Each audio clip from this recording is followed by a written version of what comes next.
but chishuwo changu chacho chandinacho inini ndechekuziva dzinza rangu haisafa dhina foni ndehama yangu yandaa kuti ndo hama yangu chaiyo ari kuchengeta vana vangu muntaraunda ndakambogara naye ndiye wandaa kutongoona kunge ndiyezvezva.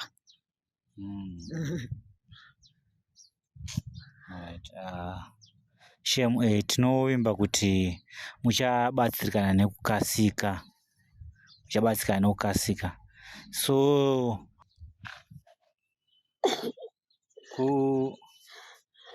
kufungidzira kwenyu hanzvadzi alright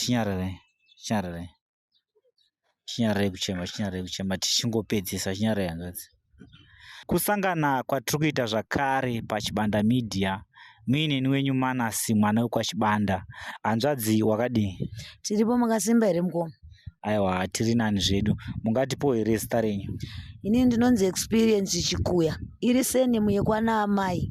Senemu yangu yandakasiya ndaudzwa namama vangu vasati vafa vainditi ndonzi Experience Nkomo, but nenyaya yekuti baba vakangondisiya ndine 3 years vachisiya amai vangu vachisiya neni vechienda ndakava ndatoreswa senemu yekwana amai ndonzi Experience Chikuya. Mama vangu vainzi Faith Farai Chikuya wekumount Darwen kwaChitsato. Ko baba ndivanga vari vekupi? Baba vangu ndakanzi vanobva kuGwanda kuManama vachinzi Brian Nkomo. Okay, alright. Ko panapa patiri panonzi pachii? Number 7 ground, muri muground remasports. Kuri kupi kwacho? Kustoda Tumbare National number 7 ground. Alright hanzvadzi. Toda kuti muzivise vatariri nyaya yenyu. Right, chandinonyanya kukumbirisa kune vateereri nevatariri vachaona ndokumbirisawo kuti anondiziva inini anova ndiye kana kuti kurudzi kwanguwo anditsvagewo ndichapa nhamba. Chandiri kunyanyotsvaga ndibaba, kwese kwandiri kufamba ndiri kunzi ndakaziva kuna baba vangu handitambudzike kusvika pese pandiri panapa, but nenyaya yekuti ndatrayazve handisi kuwana rubatsiro. Ndinoda kuziva baba vangu vanonzi Brian Nkomo vari vekuManama kuGwanda. Kune hama dzana amai hakuna here vangave vanin'ina uri hanzvadzi dzingazive kuti ndipapi chaipo? Vanoziva nezvazvo chaipo hapana, because ivo amai vacho kutofa kwavakatoita chaiko ndakatomboita noizi navo ndichida kuziva nezvazvo, but vakasvika pagufa vasina kutombonditsanangura, but vaingonditi ndinonzi Experience Nkomo. Baba vangu vanonzi Brian Nkomo, vanobva kuGwanda kuManama, ndiri mudheveri. Chikonzero chaive chii muchivabvunzirisa kuti sei vaisada kuti muzive? Pandaivabvunzisisa pakuzosvika pakutsamwa pakunetsana navo vachizofawo havana kundipa chikonzero chaicho, but nyaya yekuti vandizivise kuti baba vangu vanonzi ani, vanobva kupi, kuti baba vangu vanonzi Brian Nkomo, vanobva kuGwanda kuManama, zvese zvovaitaura, but ndakanyatsovabvunzisisa kuti uraiti papi makambopaenda here. Vachitaura ivo vanoti amai vavo vakati mwana wangu inini, amai vangu vakati mwana wangu inini haende kunoona kudzinza kwako kuGwanda kwacho nekuti hauna chawakandipa, hauna chawakandibvisira, hauna kuroora. Nekuzoti baba vangu vachona vachienda vakati ndoda kutakura Experience ndikuenda naye, amai vangu vabva varamba futi. Mutsananguro waita amai vangu uyo andiri kutaurawo, amai vangu ndobva varamba futi kuti hauna waunotakura, kadzi wacho mwana wacho hauna waunotakura because hauna kundiroorera. But chishuwo changu chacho chandinacho inini ndechekuziva dzinza rangu haisafa dhina, ndaneta at least pandawana rubatsiro ipapapa ndanga ndoda kuti ruzhinji rweZimbabwe rundibatsirowo. Kana pane vekwangu kudzinza kwangu vane senemu iyoyo Nkomo yacho iyoyo vari vekuGwanda kuManama kwachona iko kunonzi ndokukabva baba vangu, vandibatsirowo, ndichapa phone number. Alright. Alright, timbotidzokere kumashure shoma. Mune makore mangani? Ndiri wa 1990 27 July, ndiri kutena 34 musi wa 27 July. Mune vana here? Ndine vana vatatu, wani ndakamuendesa kwababa wake 3 kuti kukoniwa kumuchengeta, ndakandamuendesa ngasaende kuchikoro. Ndine 2 vari kuchengetwa nemumwewo murume wandakambogarawo naye anonzi Manyowa Tom Zhuwawo, ndiwe pa30 bhaza rangu ndiye ari kundichengeterawo vana ivavo. Wani ari kuenda kuchikoro, wani wachana ari kusvitsawo 4 years but haasati akuenda kuchikoro. First born yenyu ine makore mangani? First born yangu inofanira kunge yamu 14 ndane nguva ndakaendesa chiri diki. Inofanira kunge yamu chii? 14. Alright. Saka munhu ari kukuchengeterai murume uyu muchiri mese here kana kuti zviri kufamba sei? Kusiyana. No, not kukuchengeterai murume. Munhu ari kukuchengeterai mwana muchiri mese here kana kuti zviri kufamba sei? Takasiyana, nyaya yekundibatsira cause anoziva background yangu, anoziva lifestyle yandakangorarama, yandiri kurarama yacho yandakamborarama mashure ndinaye. Akatombosvika pakuenda kuhama kwana amai vangu kuti anonofeyawo kuti komuudzeiku kuna baba vake, ari kunetseka nenyaya kuna baba vake. Hapana akataura, vese vakati havana ruzivo, saka kungondibatsira kwaari kuita. Imimi muchichengeterwa vana munenge muri kugara ukupi? Alright, ini ndogara munamba 7 muground, matoilets emuground ndo mandinogara. Uku ndinozongoenda unogeza nekunoonawo vana kuti vamuka sei. Kana murume wandinogara naye muground ane tumasenzi, ndinoendawo netumasenzi tuya tuya ndonopawo mundaro ari kundichengeterwo vana, tawane kubatsirikanawo pavana pacho. Munogara mumatoilets ndo mamunorara? Exactly. Toilets. Alright. Matoilets emunamba 7 ground. Okay, pari pano pastodat? Kuri kumpari kunationary kustodat. Alright, ko kubika sezvo ameno mumatoilet manje munobika chirudzi? Tine patinovesa moto. Tavesa moto nokunga mapaona.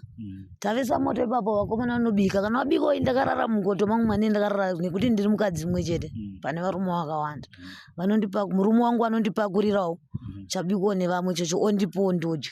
Kana pasina chabikwa pacho takaonawo kadhola totenga sadza ine murume wangu todya. Saka maane nguva yakareba sei kana kuti makatanga gore ripi kugara pamatoilets epastodat?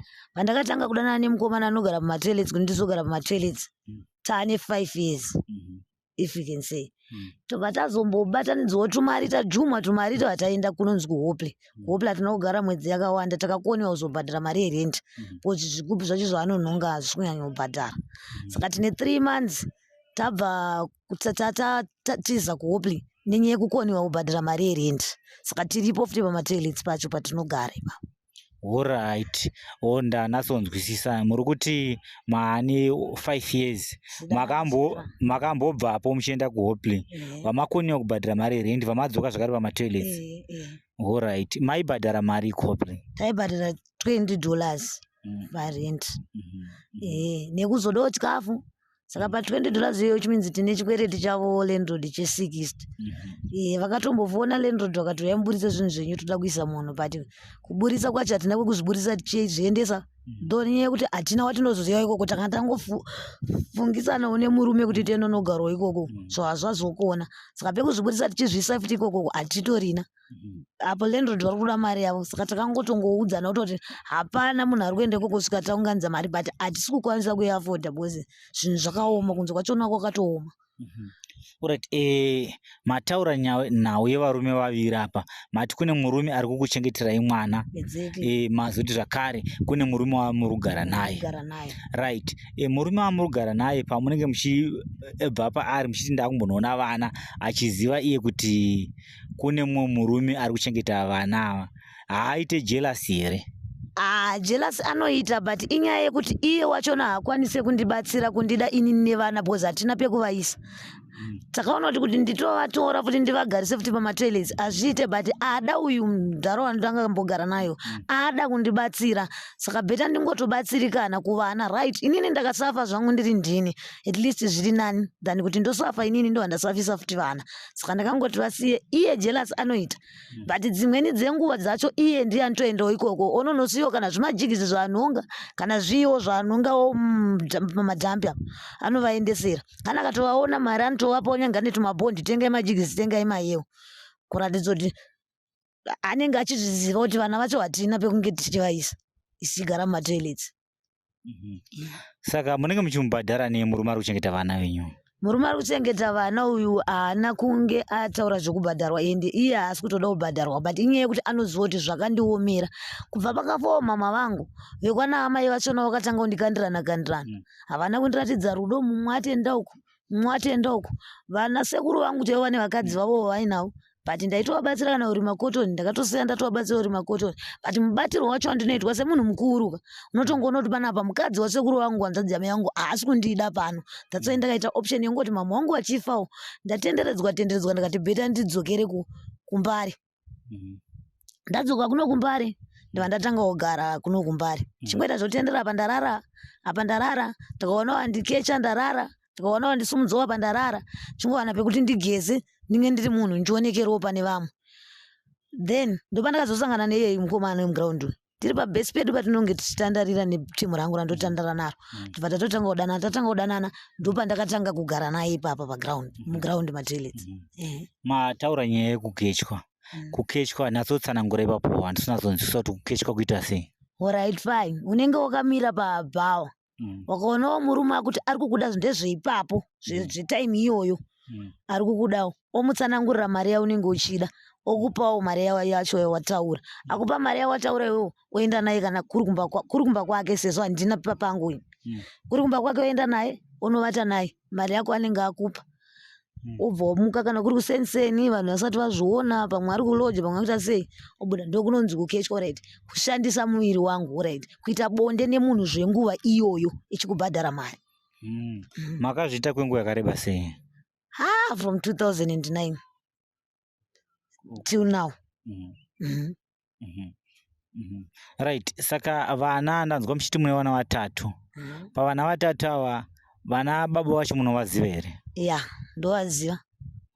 Hamukwanisi here kuvaudza mamiriro akaita situation kuti vave vanokwanisa kubatsira kuchengeta vana? Inyaya yekuti paunoita nhumbu wazviitira uchipinda muchipfambi munhu kana ukamuudza ndine nhumbu anokurambira kuti mwana hasi wangu but iwe chinyatsotoziva kuti it's obvious ndokwakabva nhumbu unenge wakaokuleta pekuti kumashure ndanchishandisa protector condom saka apa nhumbu yabata papi ndinozviziva ndiri munhu wemukadzi anovhumbamira mimba ndiye anoziva baba wemwana wake.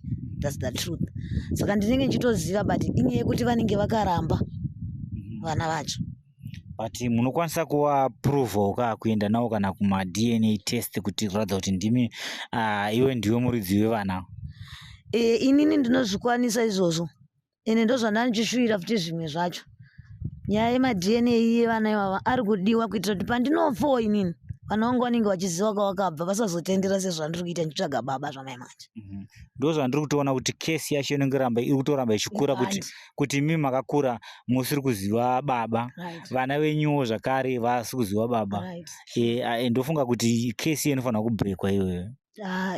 Ndinotenda ipapo vakandibatsira futi neipapo pamadNA evana nana baba vacho ndakazongotorwawo naMwarika at least vanenge vaziva pavamire.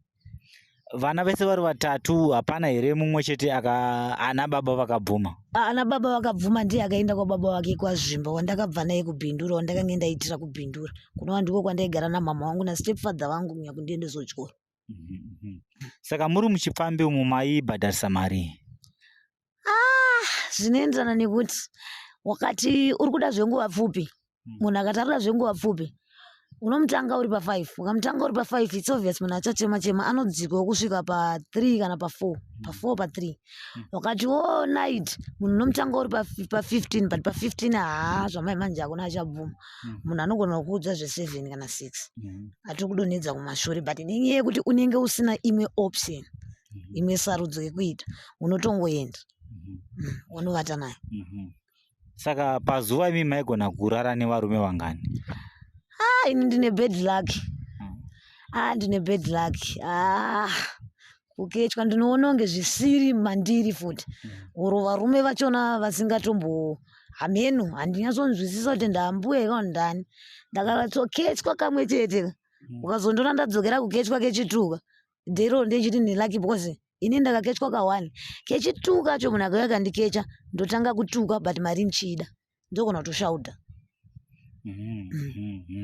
Alright, ngatiti nhasi masangana imimi nemurume anga vakakubvisai umhandara ari kuda kukukechai munobvuma here? Aya ndobvuma panguva yacho ndinenge nchida mari ndinobvuma. Anenge akandibvisa umhandara bondi rinenge richiripo ipapo ndinobvuma because anenge nchida imari. Okay. Alright, ko pane madays aya ekuti vanhukadzi vanoenda kumwe vanoenda kumazuva avo maona munhu arikuda kukecha ndapi matanho amunotora? Inini ipapo panondirwadza because ndinosiziva kuchipatara kwemahure kwatinomboenda kwevasikana kumbare vanoti kana uri kuperiod don't go for sex unokanganisika mudumbu unokanganisika mudumbu unogona kutorwara saka kazhinji kacho kana nditoriko kunyange ndakatonzi ndine mari yakati ndikuda short time kana night handiti chero iri mhene hamukwanisi kuita handisati ndambobatawo zvangu mhene yachona iyoyo inondidaro mazuva ekuti ndiri kuperiod but ndaiwana mhene chaicha inokwanisa kundiburitsira mari ndinogona kungorova chisuicide because ane ichidai mari let's say handina ndakatoomerwa ndasangana nemunhu wekuti atondiofa ndiye mari yake isiri price yangu yandandakatarisira iri high I will go for it. I will do. Okay.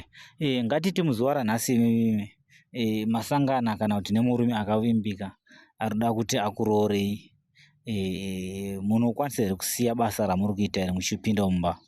Ndinosiya zvemba ndo zvandakuda ndiri kutochembera kandi ndichitokura makore achitofamba saka ndatosangana naye anondida akazvipira chaiye kwetewo zvekuti tazoonana zvematoileti zvekuti takungoita zvekuti ndo zviripo ari kundida chaiye ndinomuda ndinogara mumba kana kanditi ndisabude kana pagedhi zvese zviripo aiwa ndinozvipira zvekuti zvanguva inoi chaizvo imba ndakutonyazoona kuti ndo yandakufanira kunge ndiri mairi pa33 years 34 years dzandave what more pa 2 years dzinoteeredzi ndichiramba ndichirarama life yandiri kurarama ndinenge ndapapi saka imba ndoida. Mashoko amungade kupa kune vamwe vari kuda kupindawo muindastry yechipfambi ndeyekuti kudii? Vari kuda kupinda muindastry ka musazvifose kupinda mazviri, it's hard. Zvakaoma inenge iri nyaya yekuti wakaomerwa situation yako ndio iri kukutuma but it's very hard you will be destroying unoparara kuparara chaiko chaiko because ndakatotarisa nelife yandandiri mama wangu aripo kubva ndazotanga kuita zvekupenga vasisipo ndonyatsotoona kuti handisini chaicho wandoziva ndakatoparara saka musazvifose musazvipinze into it. Saka alright, muri kureva kuti kubva zvakafa amai venyu makashaya guidance orochi? Handina kutomboiwana vaindikandirana zvekutoti mai vakafa mune makore mangani? Mama wangu akafa ndakura ndanga ndato nevana 2 1 ndo vakafa vasina kuona uyo kupedzisira uya mfoezo akafa ndakura saka kukandirana kandaitwa ndaingononge pamwe vari kuzviti akura ngaazvionere because ndo vaifanira kutondikamfota pandakakwanisa kuzvikamfota ndega because vachingofa handinogara nguva yakareba nehama dzavo but vanadzo dzakawanda handinogara navo nguva yakareba ndanga ndangotongoona kutoti panapa kwese kwandiri kuiswa handisi kutodiwa saka beta ndingozvionera since I'm grown. Tichivhara chirongwa ipai vatariri nhamba dzenyu kuitira kuti kana vari kuda kukubatai vanokwanisa kukubatai. Nhamba dzangu dzinoti 0776 90 7200 0776 90 7200. Mutori nayo foni yachipapa kana kuti ndedzehama? Foni ndehama yangu yandaa kuti ndo hama yangu chaiyo ari kuchengeta vana vangu mutauro wandakambogara naye ndiye wandaa kutongoona kunge ndiye zvezvangu.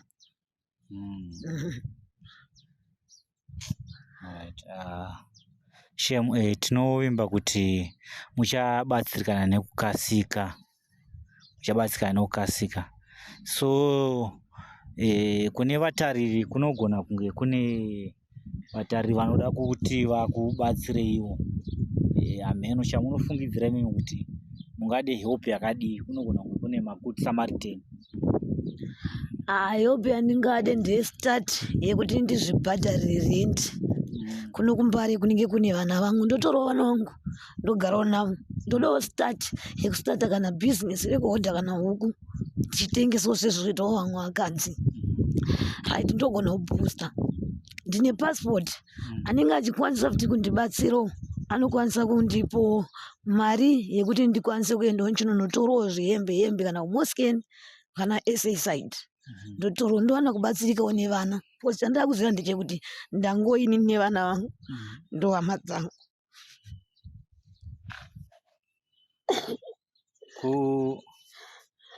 Kufungidzira kwenyu hanzvadzi. Alright, chinyararai kuchema tichingopedzisa. Chinyararai hanzvadzi, tichingopedza chirongwa. Kufungidzira kwenyu imimi munogona kuda mari yakaiwanda sei yekuti muve munotanga bhizinesi ringave kana rekuhuku? Kufungidzira kwenyu kuhuku makanditangawo kana ne40, kurenti makanditangawo kana ne70, kuno kuzoita ma70 at least ndine pekugara ndichiita bhizinesi rangu, ndine pandiri kugara, ndinokwanisa kutora futi vana, ndikwanisa kuchengetawo vana vangu. Mati rent inoita mari kuno kuma70. Okay, 70 pamwedzi, inova 1 room. Yeah. Alright, then kuhuku mataura zvebhizinesi roku mungade kana kuita, mungade kufungidzira kwenyu mari? Ndakatanga kana ne30 ndinenge ndakabooster $30 ndinenge nchidzitengesa dzisina kuurayiwa, dziri mhenyu, vanhu vanenge vachitenga. Pane pandakaona pekuti ndogona kudzigadzika ipapo ndoisa keji ipapo dzinenge dzichitofamba. Okay, saka muri kuti dai mawana $70 yekukwanisa kubhadhara rent pamwedzi ne$30 yekutanga yebhizinesi. Munenge mandibatsira. Alright. Munenge mandibatsira zvakanyanya. Alright. Aiwa, tazvinzwa. Mhuri yeZimbabwe ndofunga chiri musakasaka changozvinzwirawo nhau iri panapa yehanzvadzi yedu. Matani zvese tanda kutoka experience chikuya kana kuti Ngomo, uyo ari kuchema kutsvaga baba vake, uye zvakare nekutsvagawo kana help kuti pava nemunhu anokwanisa kana kumubatsirawo kuti abvewo mumabasa akashata ari kurarama ari, akwanisewo kutorawo mhuri yake agare nayo. Handitika sunungukai kumubata panhamba dzake dzaataura. Handitika anokuonekai nemufaro. Manass mwana wekwaChibanda. It's lockdown.